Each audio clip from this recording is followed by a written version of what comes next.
Hello everyone, welcome to A1 classes. I hope you all are doing well. आपको पता है कि हमने लास्ट वीडियो में ये क्वेश्चन आंसर्स शुरू किए थे, जिसमें मैंने आपको ये सारे क्वेश्चंस कवर करवाए थे। इंटेक्स क्वेश्चन से लेकर सारे इंटेक्स क्वेश्चंस कवर हो गए थे। और आज वीडियो में हम शुरू करेंगे क्वेश्चन नंबर 6, ये वाला। ठीक है, इसमें देखते हैं कि क्या बात कर रहे हैं वो। ठीक है,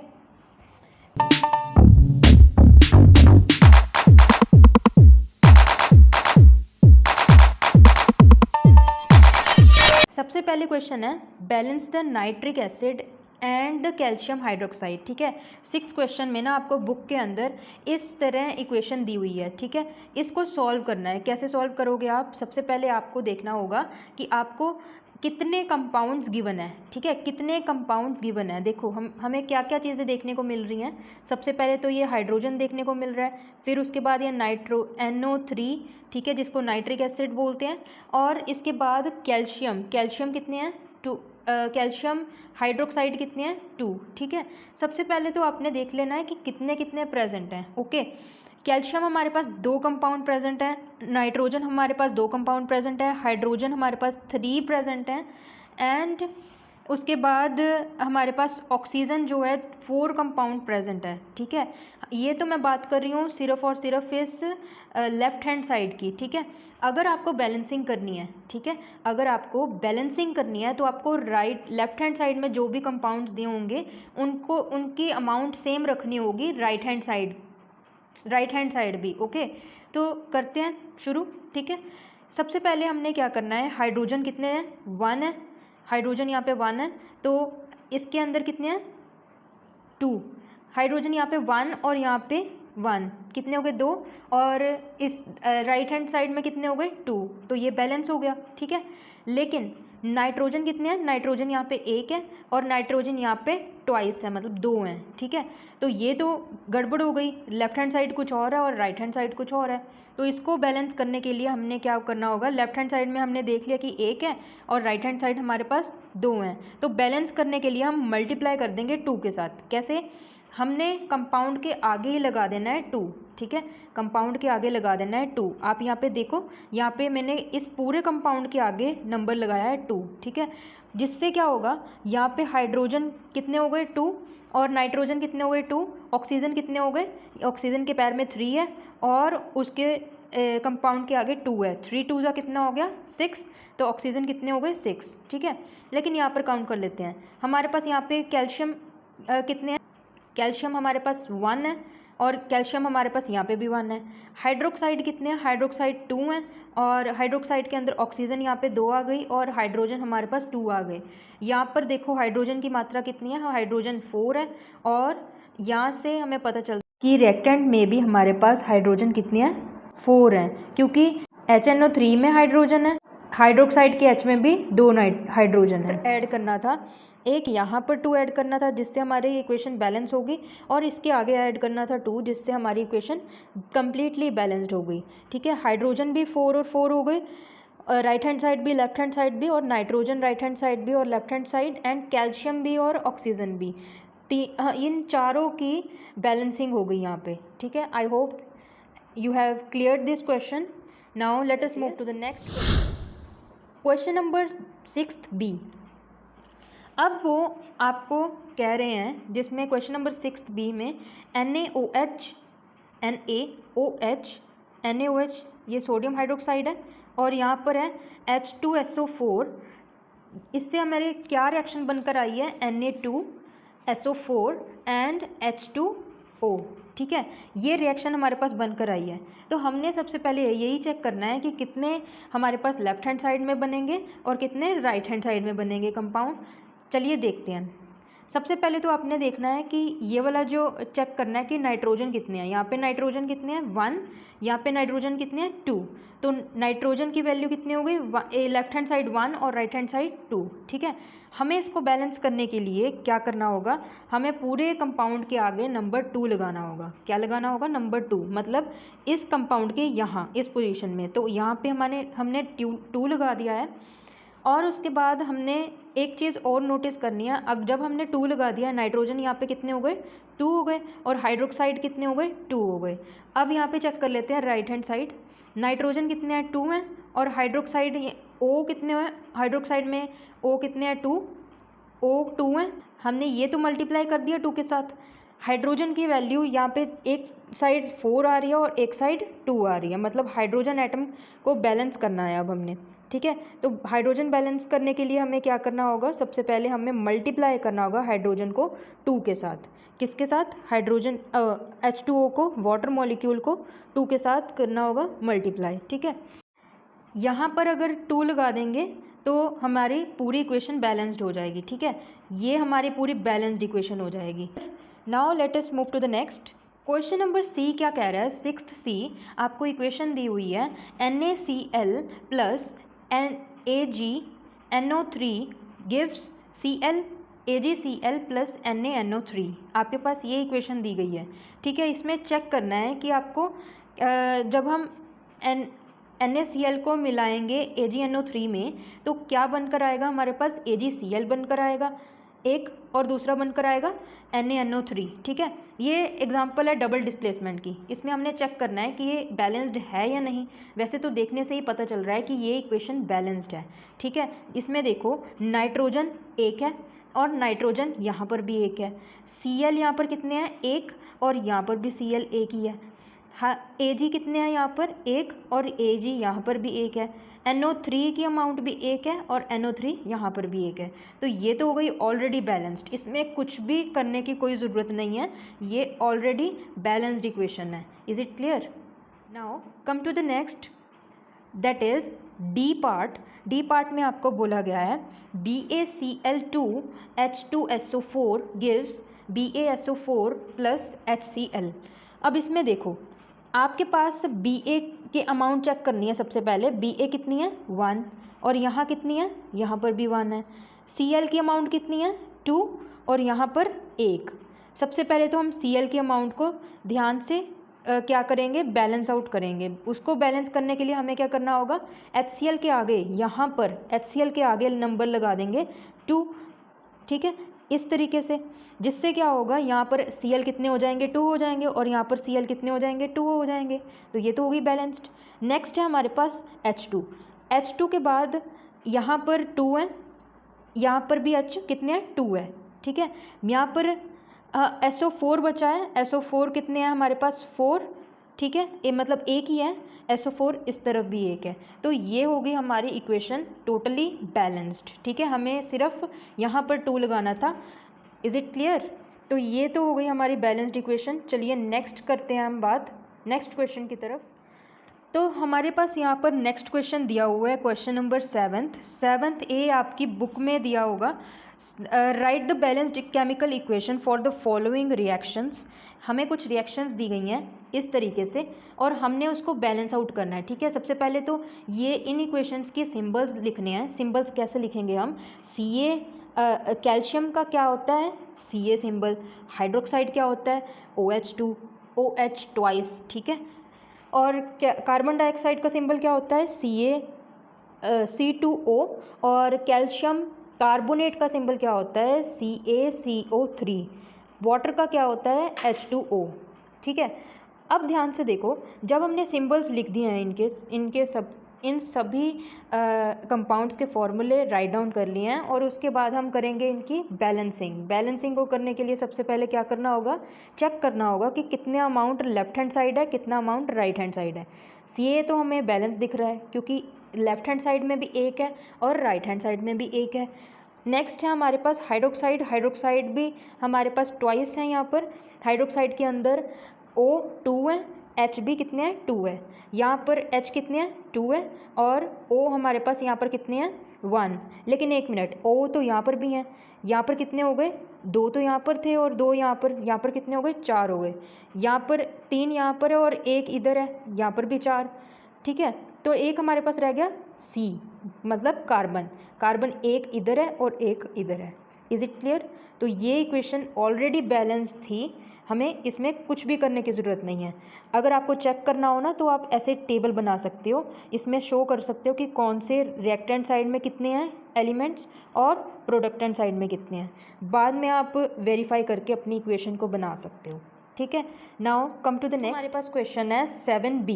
ठीक है, आपको एक क्वेश्चन दिया हुआ है जिसमें जिंक प्लस सिल्वर नाइट्रेट की रिएक्शन दी हुई है।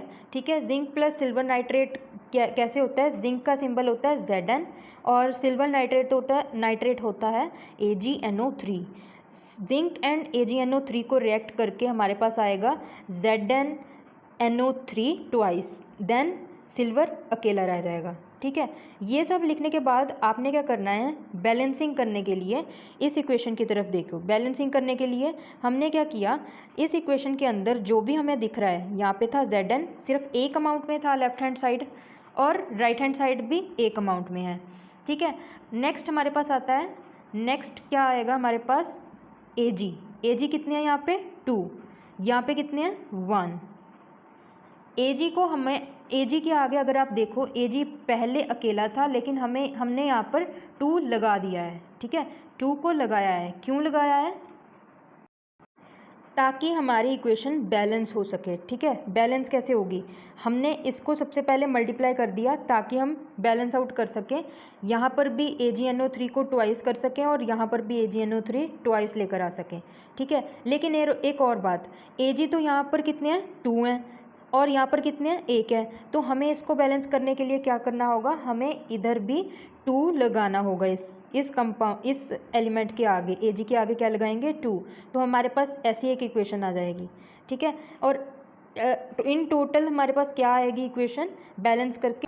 Zn plus AgNO3 gives ZnSO3 twice plus 2Ag। Is it clear? I hope this question is clear to all. Now let us move to the next. 7C हमारे पास है next. इसमें आपको दिया हुआ है aluminium chloride, aluminium plus copper chloride gives aluminium chloride plus copper. अब इसमें देखो, आपने सबसे पहले इनके लिख लेने हैं सिंबल्स। कैसे लिखोगे? Al सिंबल होता है एल्यूमिनियम का, कॉपर क्लोराइड होता है CuCl2, एल्यूमिनियम क्लोराइड होता है AlCl3 और कॉपर होता है Cu। ठीक है, सिंबल्स लिख लेने हैं। First step is clear, symbols सभी के सभी सिंबल्स लिख लेने हैं। नेक्स्ट स्टेप में हमने करना है इक्वलाइज। ठीक है, इक्वलाइज कैसे करेंगे? हमने मेजर करना है कि लेफ्ट हैंड साइड और right hand side equal amount में एलिमेंट्स प्रेजेंट हैं या नहीं है। सबसे पहले ये Al आ रहा है, Al हमारे पास रिएक्टेंट साइड में 1 है और राइट हैंड साइड में 1 है। ठीक है, तो ये बैलेंस हो गए। नेक्स्ट है हमारे पास Cu यहाँ पे देखो, Cu कितने हैं? 1 है और यहाँ पे भी 1 है, लेकिन यहाँ पे Cl कितने हैं? Cl2 है और यहाँ पे Cl3 है। ठीक है, अगर ये 2 और 3 हैं और इसका मतलब होगा कि ये बैलेंस नहीं है। इसको बैलेंस करने के लिए हमें यहाँ पर क्या करना होगा? यहाँ पर इसके आगे 3 लगाना होगा और यहाँ पर क्या लगाना होगा? यहाँ पर 2 लगाना होगा। उससे होगा क्या? ध्यान से देखो, उससे क्या होगा? जो ये Cl है, Cl यहाँ पे इसके पैर में 2 है, जब हम 2 3 करेंगे, 2 मल्टीप्लाई बाय 3, 2 3 कितना होता है? 6। ठीक है, यहाँ पर हो गए Cl हमारे पास 6। ठीक है, और इस तरफ राइट हैंड साइड कितने हो गए? Cl, इसके आगे भी 2 लगाया हमने, तो ये क्या हो गया? 3 2 6। ठीक है, आपको अब इस इक्वेशन से क्लियर होगा कि हमारे पास ये Cl यहाँ पर भी और यहाँ पर भी 2 लगाने से और 3 लगाने से क्लियर होता है। लेकिन अगर हम यहाँ पे 3 लगा रहे हैं तो यहाँ पे Cu तो कम हो रहे हैं, यहाँ पे Cu कितने हैं? कम हो रहे हैं, 1 ही है सिर्फ। तो इसके आगे भी हम क्या लगा देंगे? हम 3 लगा देंगे, तो ये वाला क्या हो जाएगा? 3Cu बन जाएगा, और ये वाला AlCl3 के आगे 2 लगा हुआ है और इसके आगे हमारे पास 3CuCl2 लगा हुआ है, और Al कितने हैं हमारे पास? Al हमारे पास 2 लगे हुए हैं। 2 इसलिए क्योंकि हमने इसके आगे भी 2 लगा दिया था, तो इसके आगे भी हमें 2 लगाना पड़ेगा। ठीक है, now let us come to the next. I hope आपको क्लियर हो रहा है। अगर कोई भी डाउट रह रहा है तो आप मुझसे दोबारा पूछ सकते हैं, कमेंट बॉक्स में लिख सकते हैं। ठीक है, अब हम चलते हैं हमारे नेक्स्ट क्वेश्चन की तरफ। नेक्स्ट क्वेश्चन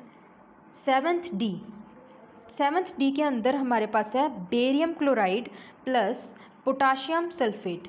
सबसे पहला ये 7th D का है, बेरियम क्लोराइड और पोटेशियम सल्फेट। बेरियम क्लोराइड को जब हम पोटाशियम सल्फेट से रिएक्ट करवाते हैं तो हमारे पास बेरियम सल्फेट और पोटाशियम क्लोराइड आता है। ठीक है, सबसे पहली बात तो ये।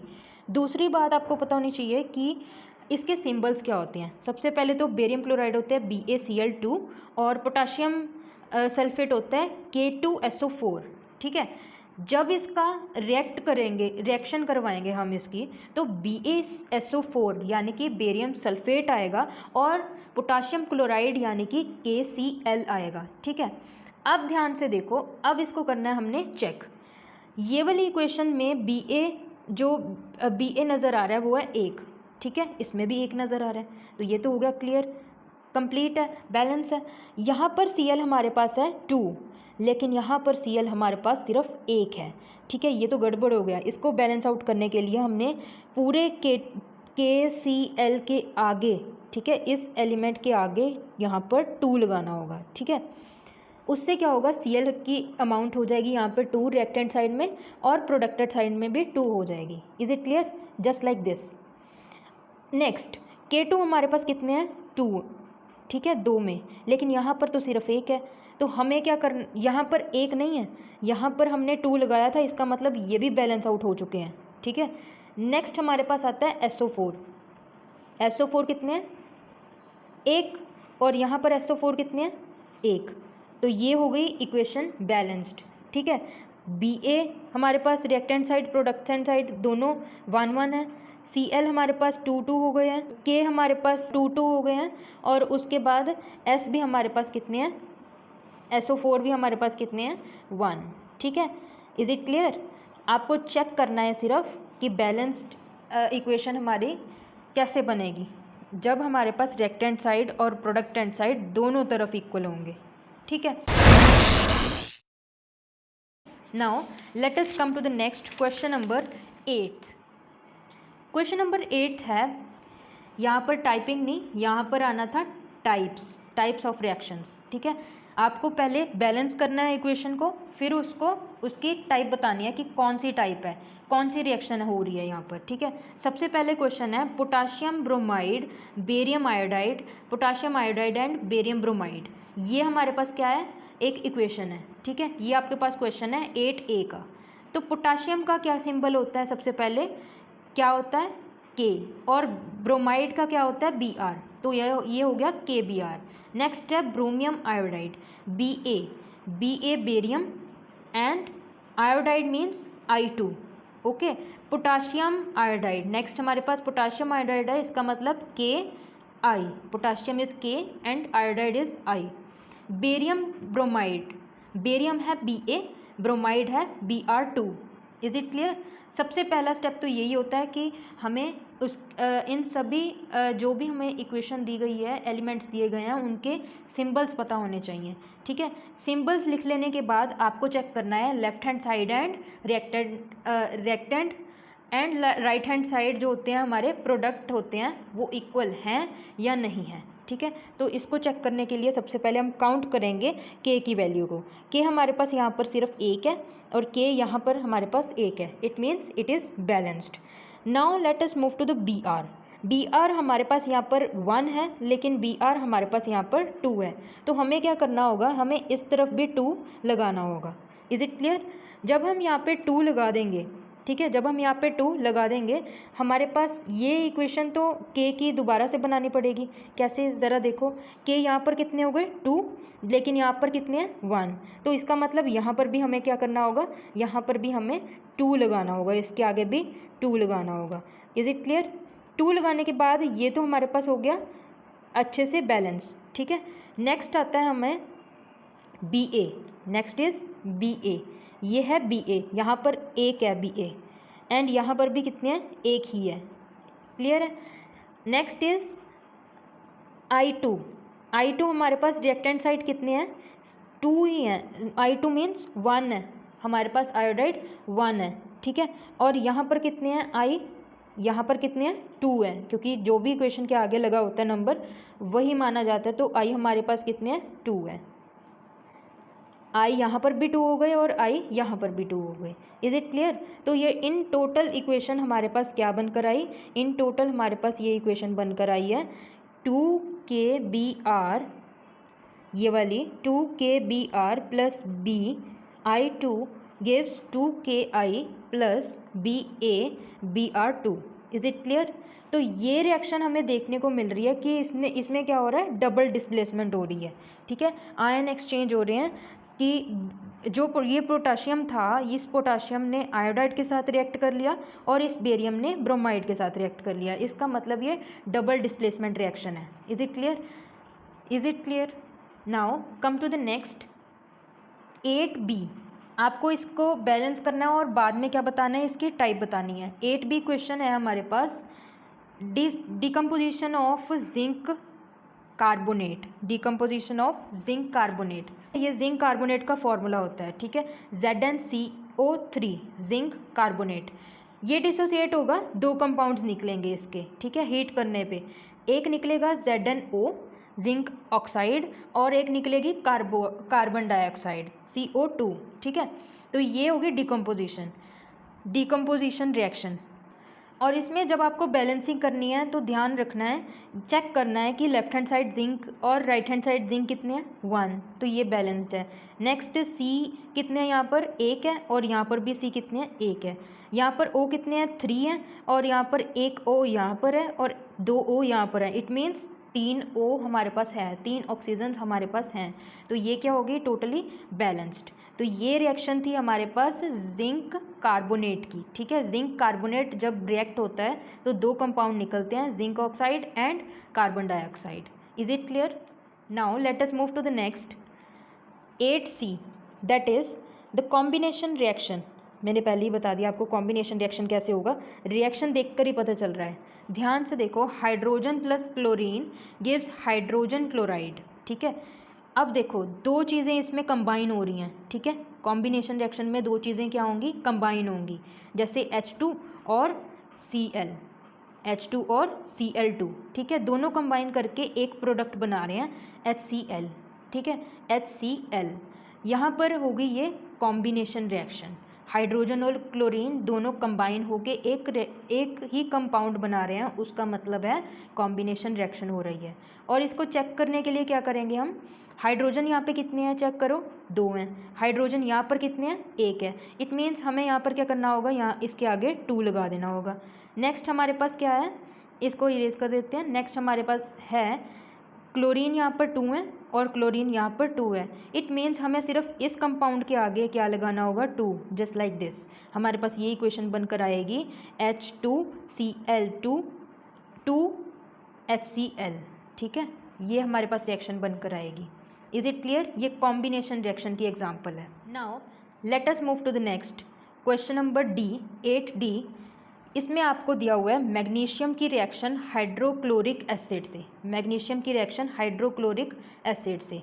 अब देखो मैग्नीशियम की जब हाइड्रोक्लोरिक एसिड से करवाते हैं, मैग्नीशियम का सिंबल होता है Mg, हाइड्रोक्लोरिक एसिड मतलब HCl। Mg और HCl की रिएक्शन करवाई, इस Mg ने इसके साथ कंबाइन हो जाना है, Cl के साथ कंबाइन, तो यहाँ पे आ जाएगा MgCl2 और हाइड्रोजन गैस बाहर रह जाएगी, ठीक है, H2 यहाँ पे बाहर रह जाएगा, ठीक है, हाइड्रोजन। और यहाँ पर जब हम बैलेंसिंग करेंगे, बैलेंसिंग चेक करने के लिए इस मैग्नीशियम, ये तो सेम टू सेम है, यहाँ पर भी 1 है और यहाँ पर भी 1 है, लेकिन ये H देखो यहाँ पे कितने हैं, 1 है और H यहाँ पर कितने हैं, 2 हैं। तो हम क्या करेंगे, इस H के सामने क्या लगा देंगे, 2 लगा देंगे। Is it clear? नेक्स्ट हमारे पास है यहाँ पर Cl कितने हैं हमारे पास, यहाँ पर 2 हो गए, यहाँ पर Cl कितने हैं, 2। तो हमें सिर्फ और सिर्फ इसके आगे 2 लगाना था, जस्ट लाइक दिस इक्वेशन। ये इक्वेशन बैलेंस्ड आउट हो गई हमारी, Mg + 2Cl2 MgCl2 + H2, ठीक है। ये होगी हमारे पास डिस्प्लेसमेंट रिएक्शन। कैसे डिस्प्लेसमेंट में आपको मैंने बताया था ना कि डिस्प्लेसमेंट में एक स्ट्रॉन्गर वाला जो एलिमेंट होता है वो डिस्प्लेस कर देता है एक दूसरे एलिमेंट को जो बहुत वीक एलिमेंट होगा। जैसे इसमें देखो Mg ने किसको यहाँ पे डिस्प्लेस कर दिया, हाइड्रोजन को, हाइड्रोजन की जगह पे आ गया और Cl के साथ कंबाइन हो गया, ठीक है। और हाइड्रोजन वीक था इसलिए वो बाहर चला गया। तो यहाँ पे क्या हो गई, कौन सी रिएक्शन हो गई, ये कौन सी टाइप होगी, displacement reaction. Is it clear? Okay, so now come to the next question number 9th। आपके पास बुक्स के अंदर लिखा होगा what does one mean by exothermic and the endothermic reaction, give example. आपको एक्सोथर्मिक और एंडोथर्मिक रिएक्शंस पूछी गई है यहाँ पे, ठीक है। तो आप क्या लिखोगे, सबसे पहले आपको पता होना चाहिए एक्सोथर्मिक रिएक्शन क्या होती है। एक्सोथर्मिक रिएक्शन के अंदर chemical reaction that give out heat to the surrounding, जिस रिएक्शन के अंदर हीट निकल रही हो उसे हम बोलते हैं एक्सोथर्मिक, ठीक है। हीट गो आउट, ठीक है, हीट बाहर जा रही हो जिसमें, ओके। और दूसरी रिएक्शन क्या होती है, दूसरी रिएक्शन होती है हमारे पास एंडोथर्मिक की, chemical reaction that observe heat from the surrounding, जिसके अंदर हीट ऑब्जर्व हो रही हो सराउंडिंग से, उसे हम बोलते हैं endothermic reaction. Is it clear? दोनों में डिफरेंस क्या है? दोनों में सिंपल सा डिफरेंस है, एक में एक्सोथर्मिक में हीट बाहर निकलेगी और दूसरे में हीट एब्जॉर्ब होगी। एक्सोथर्मिक मीन्स हीट बाहर निकलना और एंडोथर्मिक मीन्स हीट का ऑब्जर्व होना, ठीक है, ड्यूरिंग द प्रोसेस। और आपको इसके अंदर एक एक एग्जांपल भी देनी है। तो सबसे पहले हम कंबशन ऑफ नेचुरल गैस की दे सकते हैं। कंबशन ऑफ नेचुरल गैस इसे हम बोलते हैं। ये है हमारी एग्जाम्पल नंबर 1, जिसमें मीथेन और ऑक्सीजन को ऐड करके, ये है मीथेन गैस, ठीक है। मीथेन CH4 होती है और ऑक्सीजन O2 होती है, ठीक है। इसको कंबाइन करके यहाँ पे हमारे पास कार्बन डाइऑक्साइड, वाटर और हीट निकलेगी। जिसमें हीट निकलती है वो कौन सी रिएक्शन होती है हमारी, एक्सोथर्मिक। और एंडोथर्मिक वाली रिएक्शन कौन सी होगी हमारी फिर, एंडोथर्मिक, जिसमें रिएक्शन क्या हो रही हो, हीट ऑब्जर्व हो रही हो, ये वाली रिएक्शन जिसमें N2 plus O2 plus heat हो। ये रिएक्टेंट साइड में हीट है ना, हीट देनी पड़ रही है, हीट ऑब्जर्व करके ही हमारे पास ये प्रोडक्ट निकल कर आएगा 2NO। Is it clear? 2NO। N2 होता है नाइट्रोजन और O2 होता है हमारे पास ऑक्सीजन। जब हम इसको हीट करते हैं, हीट प्रोवाइड करते हैं और नाइट्रिक एसिड बनकर निकलता है। 2N2 means nitric acid. Is it clear? हमने एक एक एग्जाम्पल भी इसकी कर ली है। Let us come to the next question, question number 10th, that is why the respiration consider as the exothermic reaction, explain. क्यों रेस्पिरेशन को कंसीडर करते हैं हम एक्सोथर्मिक रिएक्शन की तरह, ठीक है, इसको एक्सप्लेन करना है। और सेकंड क्वेश्चन दिया हुआ है आपके पास, why is the respiration called as exothermic reaction, क्यों ये रेस्पिरेशन रिएक्शन एक्सोथर्मिक रिएक्शन कहलाई जाती है, ये बताना है आपको। आपको क्या करना है, आपको लिखना है glucose is present in several cell of our body which is produced from the carbohydrate by the digestion process. जब डाइजेशन की प्रोसेस हो रही होती है ना, तो कार्बोहाइड्रेट प्रोड्यूस होता है हमारी बॉडी के अंदर ग्लूकोज की वजह से। जितने भी सेल हैं, glucose is present in several cell, cell के अंदर ग्लूकोज प्रेजेंट होता है हमारी बॉडी के अंदर, वो प्रोड्यूस होता है कार्बोहाइड्रेट से, ठीक है, जो डाइजेशन प्रोसेस से हमारा कार्बोहाइड्रेट बनकर निकलता है उससे। इस during the respiration process react with the oxygen.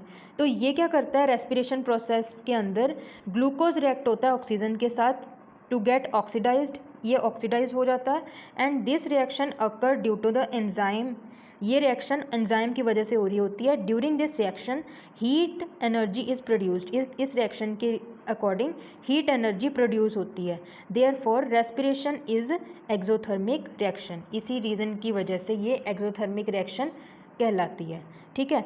अब यहाँ पर देखो, ये ग्लूकोज का फॉर्मूला क्या होता है, ग्लूकोज का फॉर्मूला होता है C6H12O6, C6H12O6। इसको जब हम रिएक्ट करवाएंगे ऑक्सीजन के साथ 6O2 के साथ, हमारे पास निकल के आएगी 6CO2 6H2O और एनर्जी, ठीक है। ये है हमारे एग्जाम्पल ऑफ ये रेस्पिरेशन रिएक्शन। तो हमारा यहाँ पर होता है ये फिनिश, ये पार्ट फिनिश होता है। हम अपने नेक्स्ट वीडियो में मिलते हैं हमारे नेक्स्ट क्वेश्चन के साथ। आई होप आपको इस क्वेश्चन की अच्छे से समझ आ गई होगी और नेक्स्ट वीडियो में हम लेकर आएंगे नेक्स्ट क्वेश्चंस। मिलते हैं हमारी नेक्स्ट वीडियो में। Till then take care, bye bye.